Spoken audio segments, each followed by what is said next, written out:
But we begin with that update from the governor late this afternoon in what she described as an accident. Our Ed Dranch joining us live from Niagara Falls with the very latest on what she had to say. Ed.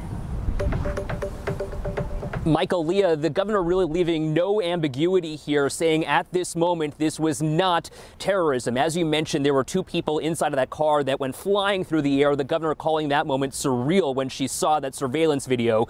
She did say that one of the people in that car was a Western New Yorker, though the identity of that person is still a mystery. We don't know anything about the other person who was in the car. Still tonight, a very active scene here at the foot of the Rainbow Bridge. There are a number of law enforcement agencies who are here with their lights flashing. Downtown Niagara Falls essentially shut down in many different places as a result of this car crashing into one of those customs booths that we all go through as we cross the Rainbow Bridge. Now, Leah, you mentioned this happened about 11:30 this morning on what is the busiest travel day of the year. So many people who are trying to go to and from the United States to Canada or back were delayed for hours. I spoke to a number of people this afternoon who were frustrated because they couldn't get anywhere, though frankly lucky, they say, to be alive. The governor, though, again, leaving no room for ambiguity here, saying this was not terrorism. And I asked the question, how does she know that? That's based on my briefings with experienced law enforcement, with the FBI, Homeland Security, and the Customs and Border Protection. They brought experts.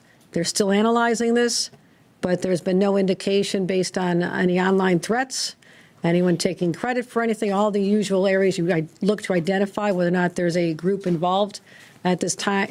You hear me say this at this time a dozen times because it is still unfolding, but I didn't want to leave the public with a lot more anxiety than they need to have at this time.